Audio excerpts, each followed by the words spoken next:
Hi everyone, Sam Everett here. I wanted to hop on quick and talk about what an ISA is and how to use one in your real estate business to scale up fast.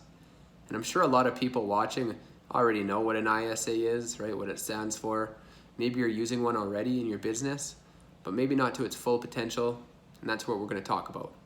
So an ISA, right, internal sales agent, if you didn't know, is really just that. It's someone who reaches out to your prospects, makes phone call sales for the team or the office. And it doesn't have to be over the phone, right? They can follow up with leads, with text or email. But what they're doing is they're talking to people, right? Converting them to an appointment, right? And then to an assigned contract for the team, and convert them ultimately into transactions. And that's their goal, is to help with that process. And they've really blown up over the past 5 or 10 years, right? Got very popular in the real estate industry and in the team model, is because they've gone hand in hand with the blowing up of online lead generation, right? 10 years ago, no one had a full-time online marketer or an ISA, but as the online tools for prospecting got bigger and better, so did ISAs. And lead gen really began with Google and Google ads and Craigslist ads. They were a great way to find prospects, especially after the crash in '08. And the ISA model has really grown up around that. But before then, and even now, right, when you're starting your own business, you are the ISA, right?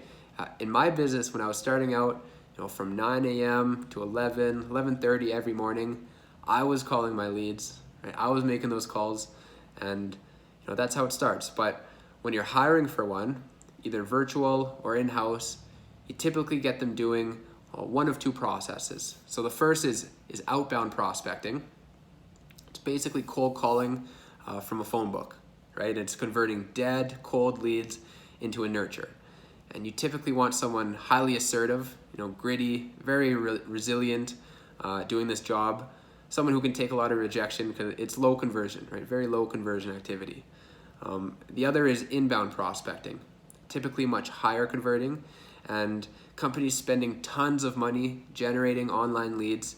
They know the fortune is in the follow-up, right? They know the more they work these leads, the higher the conversion, the higher the ISA, the ROI, right? And companies hire this out to make the process so much simpler. And with inbound prospecting, you typically want someone very methodical about doing that follow-up, right? Someone who isn't scared about calling the same person 5 times within the same week. Because if you aren't touching your leads 10, 11, 12 times within the first month, your conversion won't reach its full potential, right? If you aren't touching your new leads 10, 12, 13 times in the first month, you're leaving a lot of money on the table, right? And some people, they get their ISA to do both, right? The outbound and the inbound prospecting. I think that's a mistake. Typically, people are best suited for one or the other, so just get them to focus on that, right? When you're hiring an ISA, the question arises, do I hire them and train them in-house, or do I outsource this? And the answer is completely up to you, right? The big upside of outsourcing it is if you don't have the time or the patience or the experience of hiring, managing, and training for this role, right? Especially if you're the rainmaker, you're already very busy going on appointments, closing deals, right? You want more high value activities. You want to spend more time closing deals. But a very bad reason to hire an ISA is if you don't want to be on the phone, right? It doesn't work like that. If your ISA is any good, you're going to be spending more time on the phone just with higher value activities. The ISA, removes the grunt work, but you'll be on the phone with higher value calls and appointments. And the role of the ISA, again, is to assist the team with making that happen.